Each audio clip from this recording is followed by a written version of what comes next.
Exactly. Okay, first of all, thank you so much for being here. Welcome to Deep Vellum. If it's your first time here, I've been saying this, I'm going to keep saying it, shame on you. Because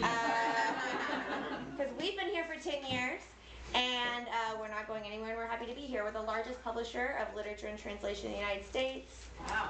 Yeah, we can clap for it.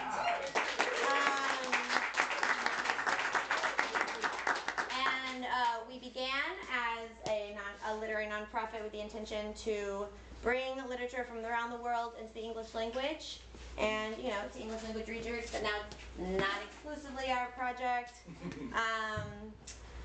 For the purposes of right now, you are in a bookstore. It functions as a bookstore. We are so happy for you to be here.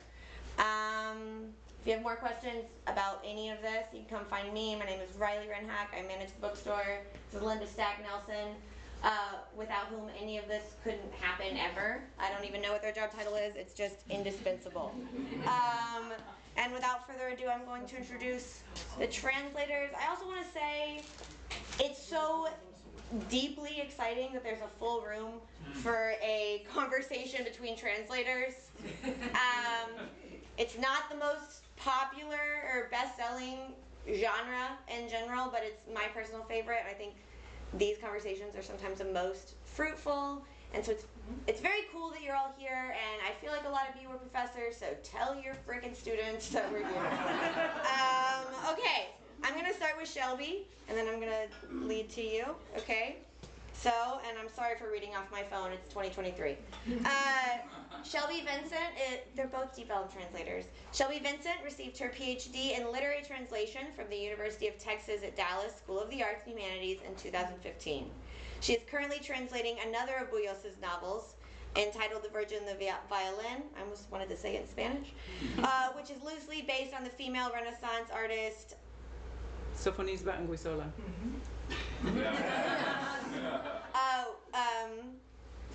Great, and you're wonderful, and I feel like that was a terrible bio, I'm so sorry. Shelby's an amazing translator, I should have read it before. Shelby translated Heavens on Earth, which is one of my all-time favorite Deep Vellum titles, and is the assistant director of the translation program at UTD today. Translation Center. Translation Center. It's very cool. Thank you for being here, Shelby. Shelby will be in conversation with the translator of the hour, Lourdes Molina, teaches Spanish language and Spanish American literature at SMU in Dallas. She received her PhD from the University of Texas, Dallas, in 20th century Latin American literature and history, focusing on Cuban studies and literary translation. We are here tonight because Lourdes translated Freeway-to-be movie, which I will let you finish talking about without further ado.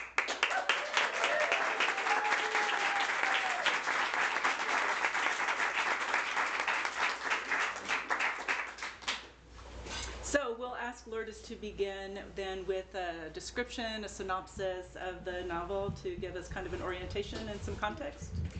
Sure. At first I want to thank Deep Vellum for publishing the book, for hosting this event. All of you, most of you have had a very crucial role in doing this for very many years. And Shelby may not remember this, but she was there when I discovered the novel, when I decided to translate it, and she's been there all along, so I'm so grateful that she's in conversation with me right now. So very and I'm sweet. Honored to be here in conversation. I'm honored you're honored. So anyway, so all of those wonderful things. So thank you all. I'm so grateful for so many things and for all of you. So synopsis. Okay, so the novel is and it's hard to define, right? Because it really resists genre and categorization. But overall, it's two men who are aimlessly wandering around what seems like is a loosely post-apocalyptic Havana in the mid-21st century. And while they're having these very random adventures, they and they have very little agency, which is important, right? They have very little agency, and things just happen to them. Sometimes they have really good luck, sometimes they have bad luck. And all the while, there is this colossal freeway that is being built that we don't know who's building it or why. We know that it's going to connect the US with Cuba across the Florida Straits, and then through the Caribbean and into Latin America, or South America.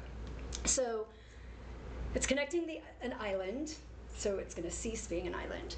And while that project is happening, this crazy construction, at the same time there is this documentary that is being filmed. Again, we don't know who's doing it or why, but there are cameras everywhere, they just appear. And that is, so that's a synopsis of, so that's it. And so that's it. How did you discover it, and what was it about this particular novel that made you want to translate it? So I discovered it, I had a few things going on. I was teaching a class on literature and nation and literature, on how literature informed nation building, and then I was teaching another class that was just an introductory Spanish class, and I was trying to find texts that had not been translated into English to give to my students so that they would have to read it in Spanish. And so I found this writer, and I ended up not using his work, but so I found Jorge Enrique Lage, and then I discovered his novels. I found a couple short stories, and I discovered his novels, and then I started reading this one. And I was casually looking for a translation project in this process.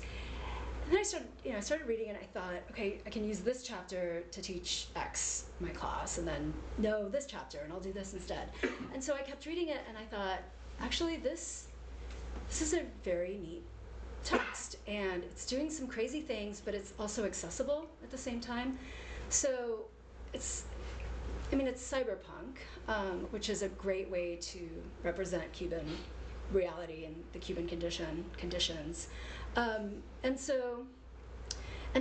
also as the daughter of Cuban refugees, having grown up in South Florida, and having had a very, what I would consider, like, not in any kind of pitiful way, but a very fragmented identity, right? I'm in all places at all times and don't know where, I don't have a native tongue, I don't have a native land.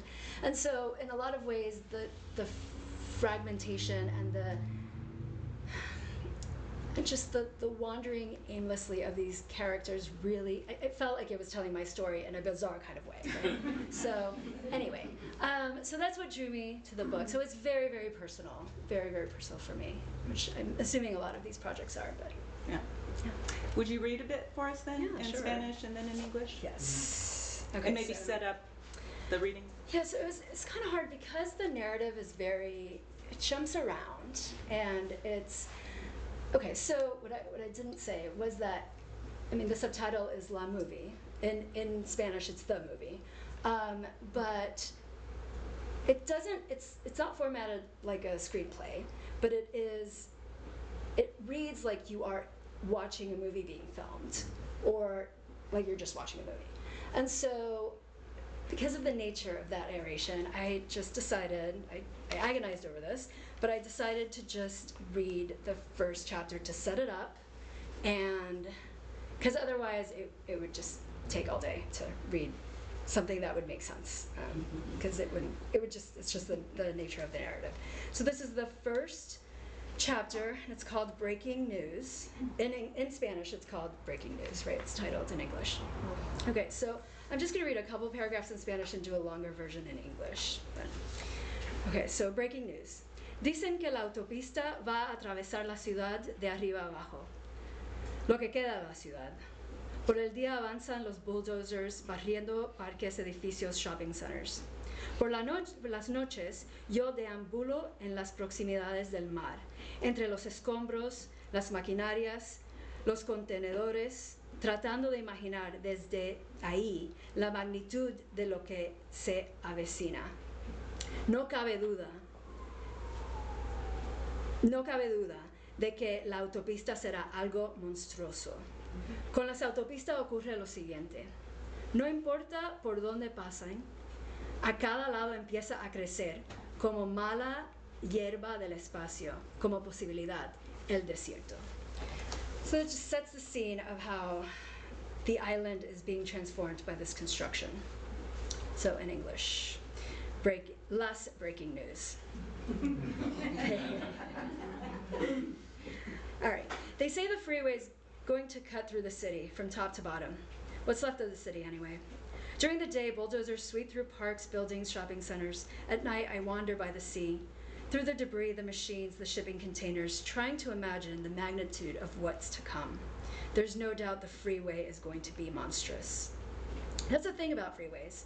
No matter where they go, the desert begins to grow on either side, sprawling, spreading like weeds from outer space and consuming all possibilities. El desierto. Okay, thank you. So the complete review, in their review of your translation, they mentioned that this seemed to be kind of like a road movie. You mentioned the two characters who are wandering around aimlessly across Cuba. Do you see any, can you make a comment on the idea of a road movie? Does that ring true to you? I think there are some aspects, and again, it's so hard to categorize this text into any one genre or subgenre, but really there are elements of a road movie because you have these two characters mostly walking on the freeway or walking around the freeway, not actually on the road in this traditional way. But there are elements because they're exploring the landscape and having adventures, but I would certainly not classify it as that. Okay. So how would you describe these two characters? We have this nameless narrator, Right. and then we have his buddy. His buddy, who is in the original, he's called El Autista. And Cubans have this annoying but endearing way of calling people nicknames for their shortcomings or their perceived deformity, whatever it is. Right? It's just an idiosyncratic situation. And so, so it's, so what do I do with that? I mean, that was a problem.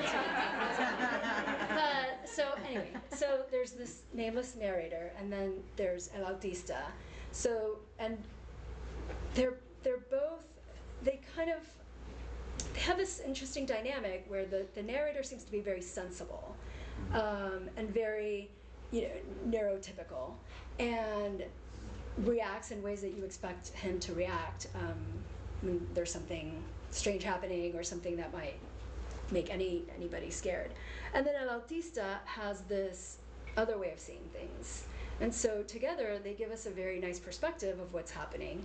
But yeah, so these are the two main characters. And they're very intellectual, very well read. They bring in the intertextuality in the text, right? They present us with all of these multiple perspectives from all over and all times. So. Right. Lots of literary allusions and references and that kind of pop culture. Yeah. But in addition to these two kind of main characters, and then there's a whole host of other interesting characters they meet along the way. But then we also have Havana, Cuba itself, and then the freeway that function as characters as well. Absolutely. I mean, the island that will cease to be an island, and Cuba is really defined by its islandness in so many ways, right? So that's absolutely a central character. The city, Havana, is being transformed from this, what we would consider a tropical paradise to a desert, right? And not one that's full of debris and containers and other construction material. So the city, I mean, the way that it's unfolding before these characters is definitely, I mean, there's a dynamic there. They seem to be speaking to each other. And then, of course, the freeway that at first seems to not be real, or it's hard to imagine this is going to happen, and then it starts happening, and then it happens, and then, of course, it just transforms everything. So, definitely central characters, too. Okay. And another question, on the back of the novel, we have this quote. Let's see, where is it? Okay, I'll just take it from my notes. So on the back of this book, it does say that the novel is haunted by Cuban history. Can you talk about that a little bit? Yeah.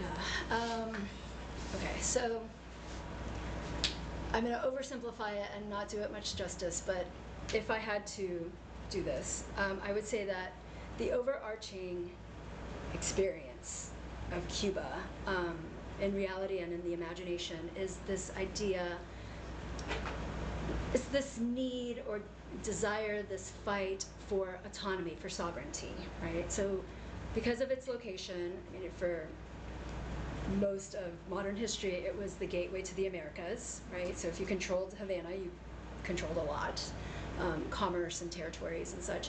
And so everybody wanted a piece of Cuba, right? I mean, Spain held onto it very, very tightly. It was, in fact, the last colony, along with Puerto Rico and the Philippines in the same year. But it was the last colony and what ended the Spanish Empire ultimately.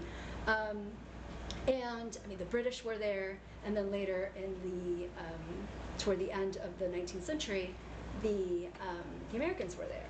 And so it's this.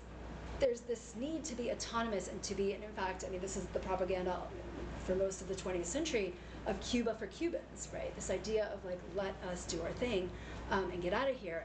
And at the same time, there's tension between that and then this idea or this need to participate in modernity, right? In fact, one of the great landmarks or great feats in Cuba was the central highway that connects the island from one end to the other, that was built in the 30s, and it was this marvel, right? So of course the book is in some ways referencing this project, and so there's this tension between, you know, this need to participate in the global stage, right? This idea that we're participating in modernity, and then at the same time, leave us alone, and we want to do our own thing, right? And so there's just this tension. So I would say that that's the overarching. If I had to say one thing, that's what Cuban history has been about, and is still about today. So it's. So then with that tension, where you've got the history, and then you've got this mid-21st century post-apocalyptic kind of environment.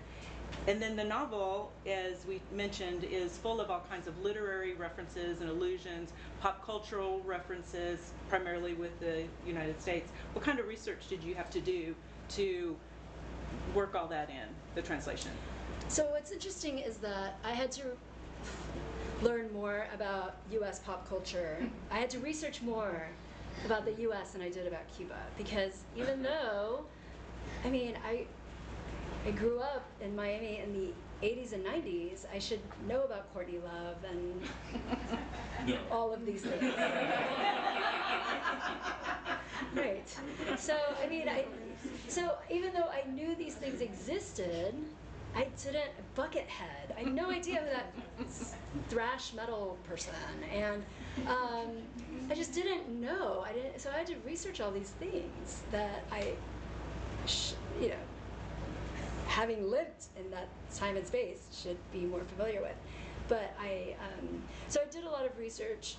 You know, I read a lot about Courtney Love and Nirvana and the I'm not buying the book now, sorry. And Spencer Eldon, who's the baby who appears in the Nirvana Nevermind album, who is a porn star in the book, and gets an operation to to get a micro penis, because people want to see him as the baby on the. It's bizarre. It's just crazy. So I learned a lot about Spencer Eldon. So, I mean, of course, I did some research on Cuba, things that I wanted to make sure I was understanding, but this isn't really Cuba, right? But it is U.S. pop culture, so I really had to focus on that more than anything. Mm-hmm. Which is bizarre. That's not what I expected to do. And who are some of the other characters that show up? Like Philip K. Dick shows up. Right. The Coca-Cola guy. Roberto Sueta, who was the president of Coca-Cola, who's a Cuban, or who was a Cuban, and he's a legend in business, just in global history in general. But he's also pride and joy of Cubans in exile too, right? And so he's the one who's responsible for New Coke. Is it New Coke? Yeah. Yes. 1985, and so he's a genie in a bottle in here, and then he has this dream right before he dies, and he sees Castro becoming also a genie in a bottle, and so it's bizarre. It's yeah. So he comes up, and the juxtaposition between Roberto Goizueta and Castro is also interesting because they were both, leaders in their respective fields, right? We can say that. And one's capitalist, one's anti-capitalist, but it's just interesting, that juxtaposition. I mean, are they opposites or not? Maybe there are a lot of possibilities there. So who else? Philip K. Dick, Buckethead. Yeah. Many references to Courtney Love and the Kinder Whore. There's so many. Marilyn Manson. It's just everybody from the 90s. It's very nostalgic. So we talked about and we heard in the reading how much English is sprinkled through the Spanish text. So how did you deal with that in the English translation? We know that you added something to the chapter titles. Right, so the chapter titles, and I actually have this is my first copy, but the chapter titles are here, and they're all, I can read them. Breaking News, this is the original. Breaking News, Hard Rock Live, Trans Metal, White Trash, Fast Forward, Hall of Fame, Triple X, Grandmaster, Girls Gone Wild, and The Horror. So, this, half of the, you can't translate most of this anyway, right? But it's originally in English, so what do you do with that? So, my only, and I wrote, this is going to be challenging. So my solution was to add Spanish articles, because the Spanish language reader is going to look at that and probably not know, hopefully, what Girls Gone Wild is, right? But so there's a little bit of a jarring experience there. So I wanted to recreate that in the Spanish. I'm sorry, in the English. So I added the Spanish articles to that. Yeah. So that was one way of handling that, and that wasn't too. It just came to that decision, and that's it. But there are other parts where Bobby Fischer, the chess master, and Bobby Fischer and Capablanca, the great Cuban chess player from earlier in that century, of the 20th century, are having a conversation and are actually guiding the nameless narrator through a very strange chess match against the Apple from Apple, right? Like the company, right? It's ridiculous. So they're having, there's this match, and then Bobby Fischer and Capablanca are they're commentating. I don't know if the characters are actually listening to this, but they're commentating on the game, on what's happening on the board, and so a lot of Bobby Fischer's lines in that dialogue are in English, and so the way I resolved that in the translation was to leave some of Capablanca's lines in Spanish, the best I could. Some of it really had to be manipulated a little bit, but then there are other things where he quotes Courtney Love directly from her autobiography, and he actually misquotes her. And I reached out to him to make sure that he didn't do that on purpose, and he just misquoted, like he copied it wrong from the internet. But so I'm glad I checked, and then I had to think, do I leave it wrong? But then I decided to fix it because it wasn't an intentional mistake. But then he quotes articles from Wikipedia.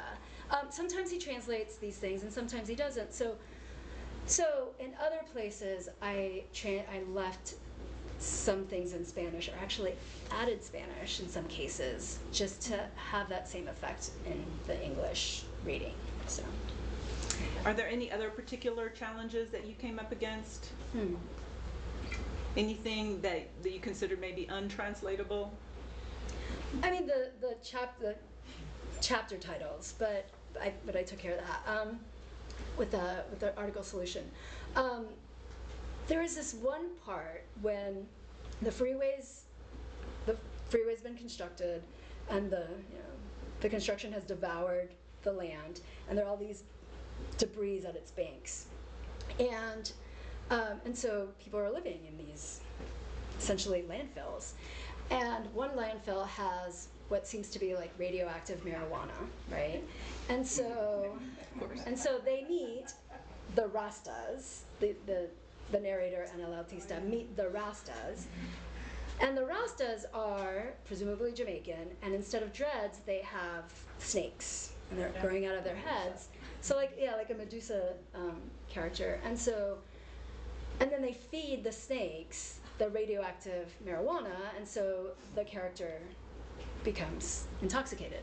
And so at one point they're talking, and El Artista has this idea of he's having therapy sessions with this hologram. Anyway, and so the hologram therapist suggests that he should write down his thoughts, and so he starts writing down his thoughts, and then decides to start a line of notebooks, right, like high-end notebooks. And so they're having a conversation about this, and then the Rasta says something about like the idea that was stolen before the idea was stolen, and it just gets really weird.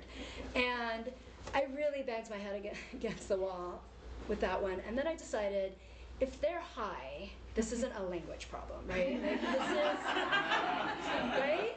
Like, it doesn't have to make sense in any language. So I just did the best I could, and whatever. Maybe smoke pot to read it. And what was the most fun? What was the most creative? Was it this that you just talked about, or was there something else involved in the translation that was just super fun, super creative? It was all really fun, just to be honest. The whole thing is just a big puzzle. And like I said, I mean, I feel like my life is translation. Like, I exist in this constant state of translation. And so it's my language. And so all of it was very, it really was fun. I mean, there were some moments, right? Just like with everything you can get frustrated. But it was just a big puzzle. It was a big game that I really can't say that. It's hard to pick. It really is hard to pick. Yeah. Okay. Well, is there anything else that I should have asked that you'd like to talk about? Well, the only thing that comes to mind, if I claim that this book somehow represents the Cuban experience and the Cuban conditions and whatever, and all of these things, what is lacking is any kind of discussion about race, because race is really central to all things Cuban. Ignoring race is also central to all things Cuban.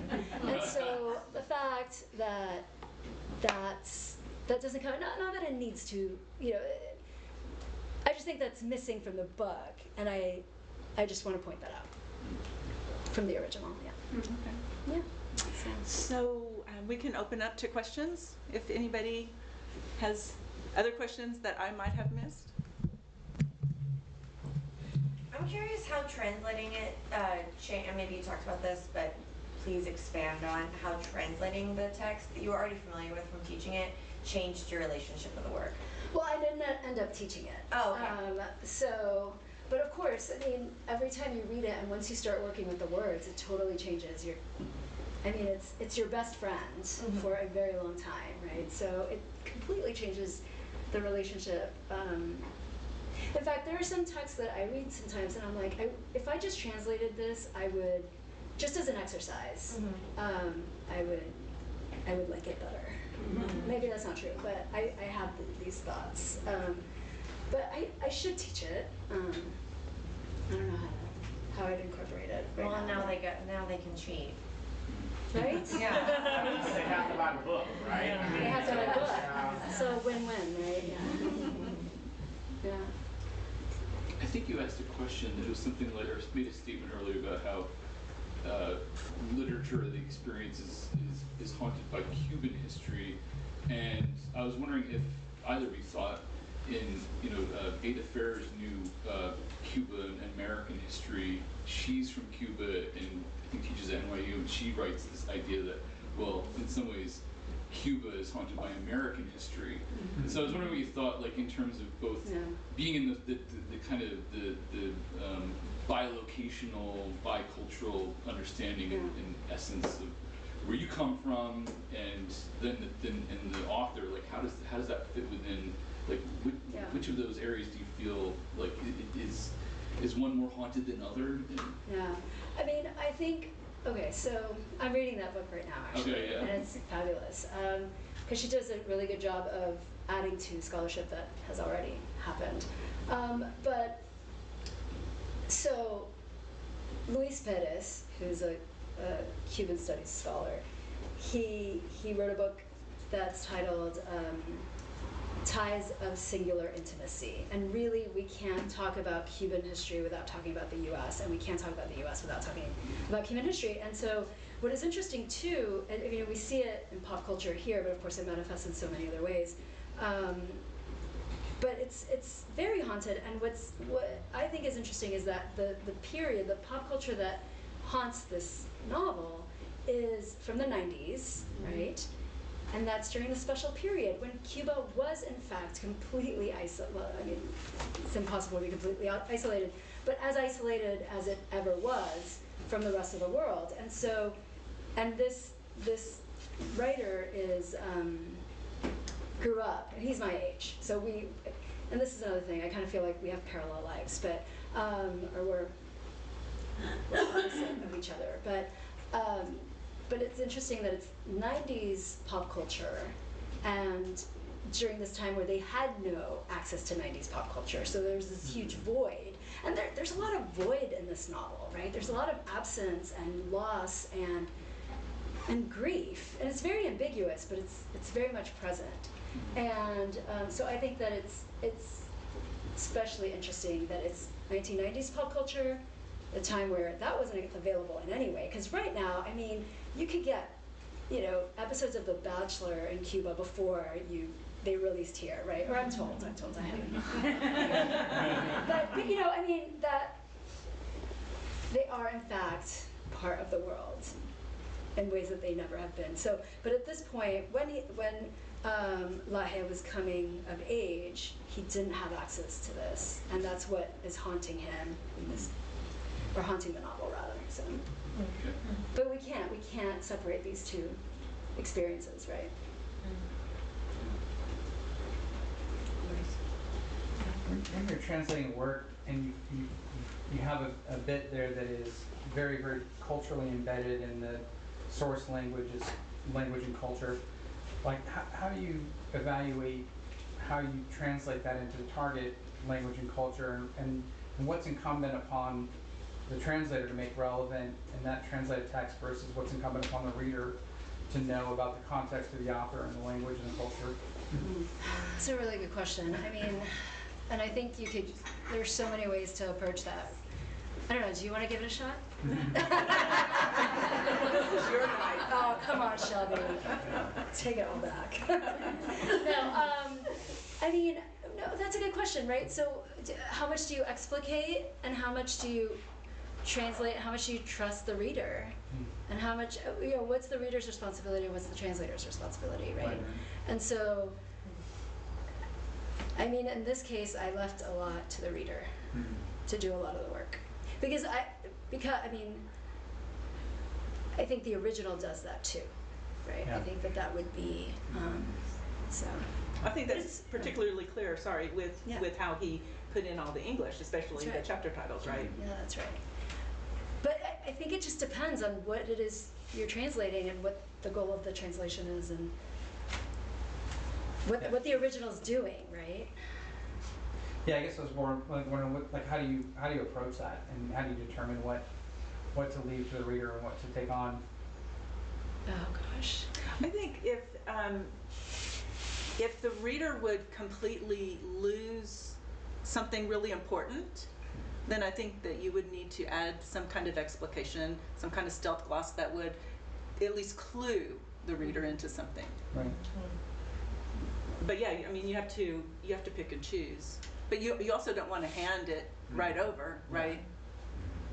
Especially if the author doesn't do that.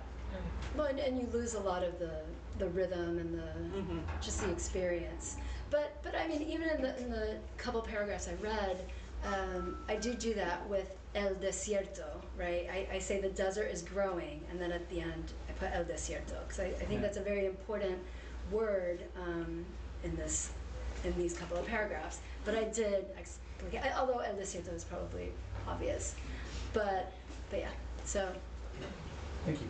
And maybe those weren't the right decisions, right? Like, there's always, the hardest part for me was turning it in, because then all possibilities disappear, right? Like, I have to live with whatever and maybe I don't agree with it anymore, but I do.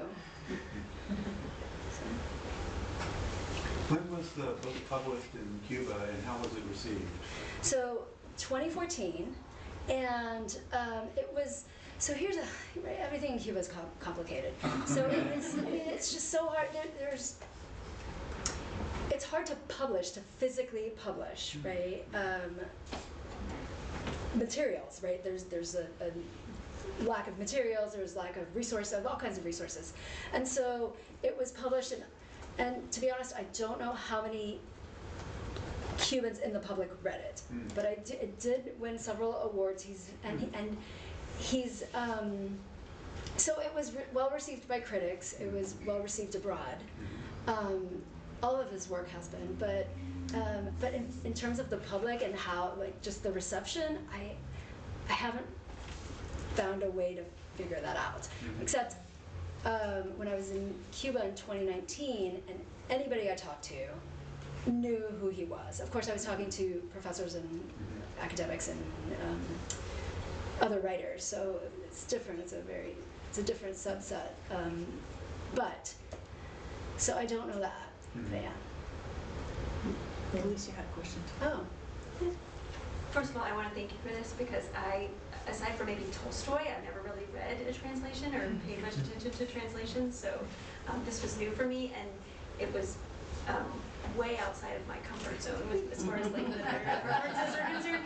So after a certain point, I won't say what point, I just started looking at it as like Lourdes's translated quotes from this amazing work of literature. But that being said, there was a quote in here that stuck out to me that I wanted to ask you to unpack just a little bit, and I realize it's obscure, but it's, I only believe in two things, God and Coca-Cola.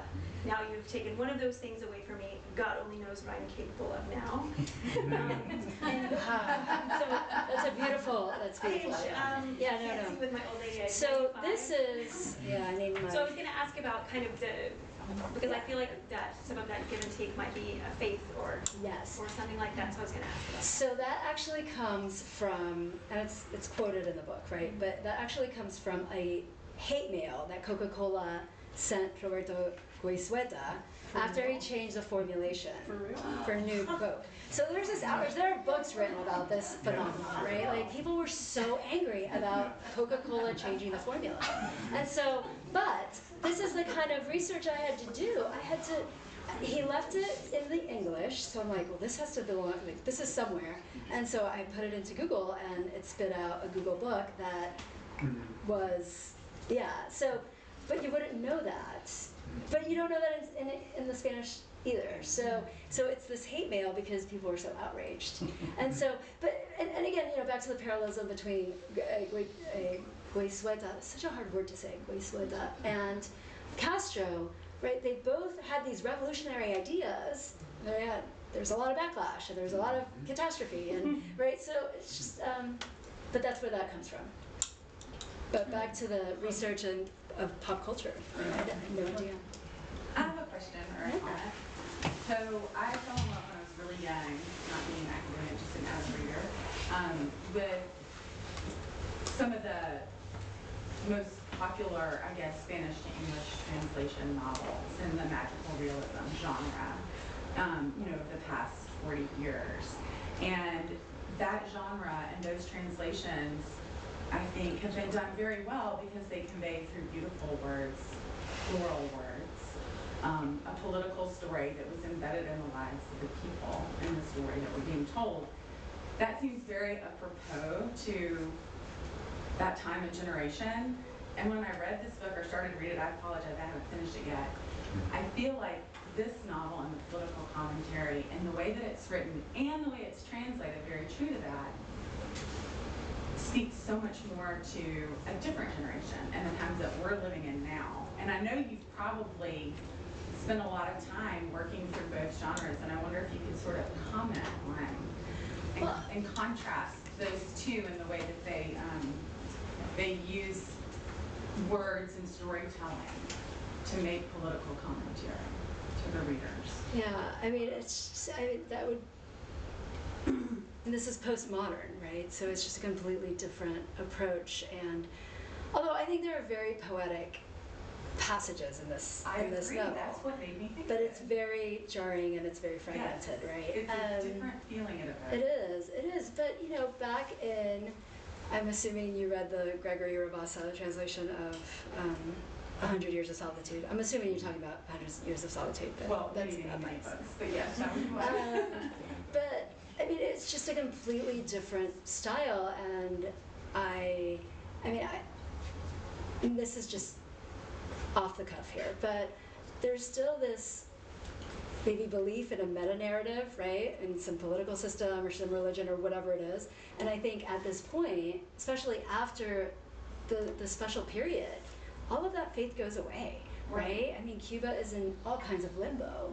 And really, we all are, right? After a certain point in time. So, and of course, I mean, everybody has their own style, and in terms of language, it's just very personal, but that's what I would attribute that to generational change, I felt right? so too, and I felt like your translation was very just accessible, I think, given. For being so bizarre, right? It seems to me, so. I know, there's something very relatable, right, about this nonsense. Yeah. It's absurd nonsense. I love it. That's all it is. But in so many ways, like magical realism, I mean, and I think Garcia Marquez says this, that the only way to represent this experience is through magical realism. In so many ways, the only way to express, or Exactly. the best way. So much more eloquently than I could say it. But it just represents this fragmented. Yes, the fragmented nature of the countries that have not known political stability. Or of, I mean, do any of us have non-fragmented identity? Right? Like it's very specific, but it really isn't. Right? In so many ways. I loved it. So, Yeah. yeah.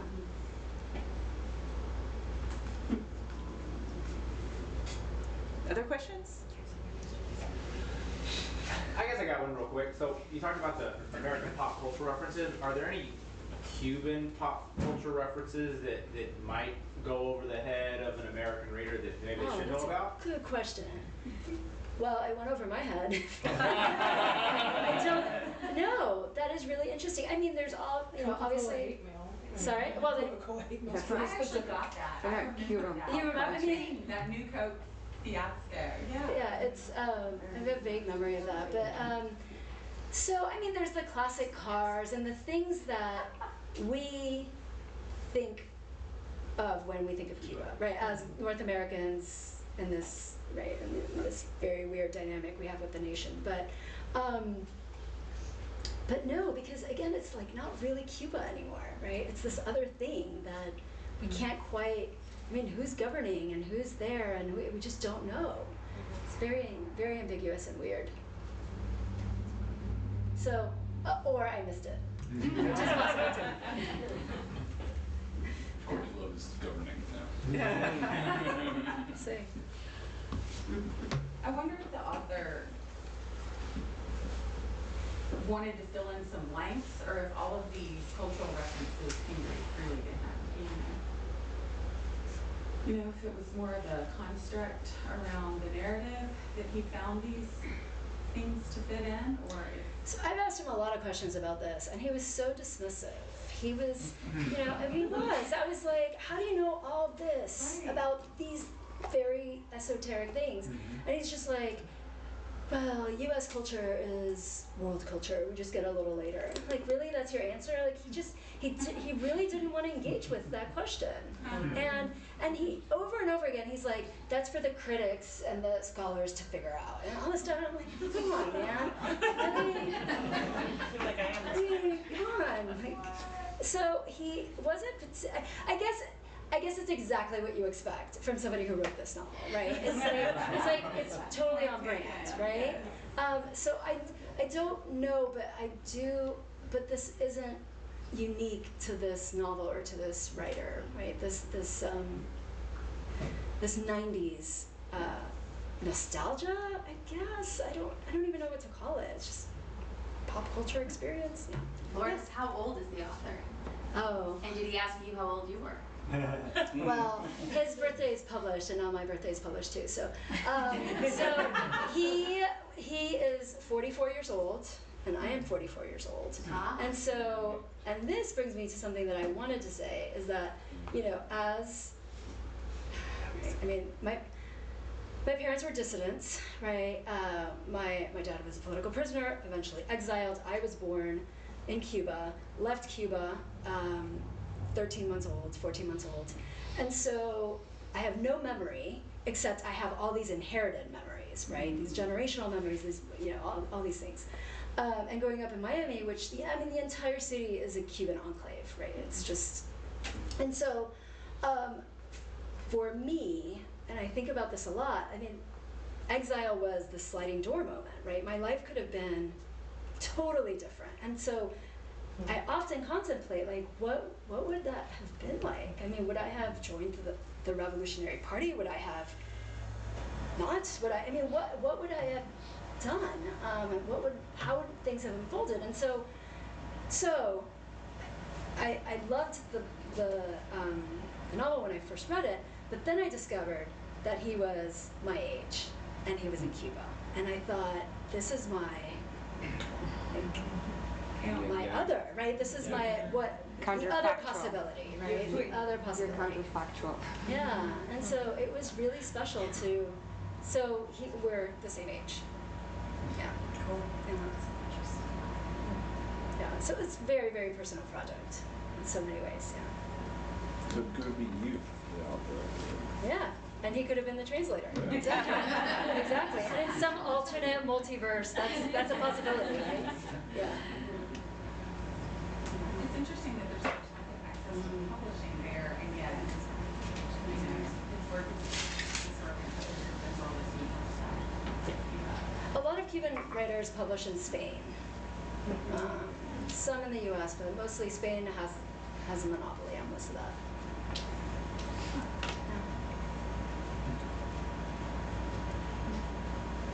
What other interests do you have in terms of translation for future projects? So I'd really like to continue with speculative fiction and sci-fi. I have a couple of things that I'm looking at right now. I haven't decided what I'm going to do, but I really think this is a great genre or non-genre of to represent these experiences. So that's what I'm interested in, yeah. And I would like to continue with Cuba. And I grew up in Miami, and it took me almost 25 years to be able to engage with Cuba, right?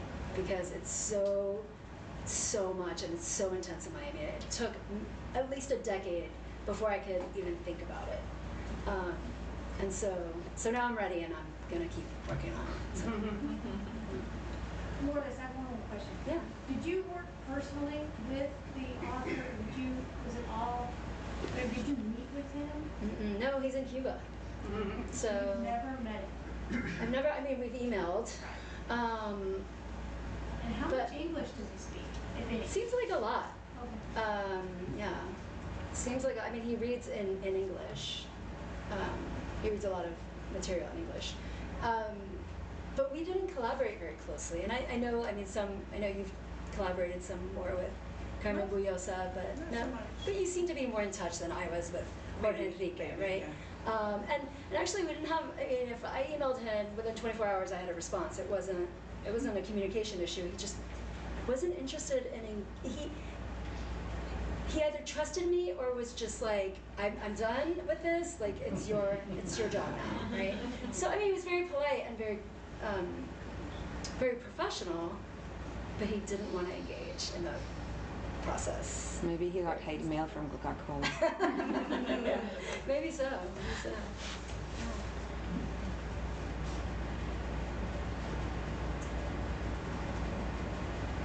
Yeah. Yeah. Should we stand and clap? Yes. Should we clap?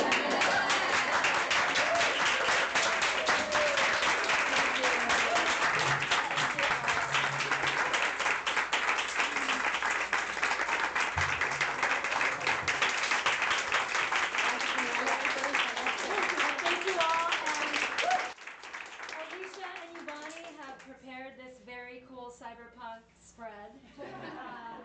So please enjoy. Thank you all so much.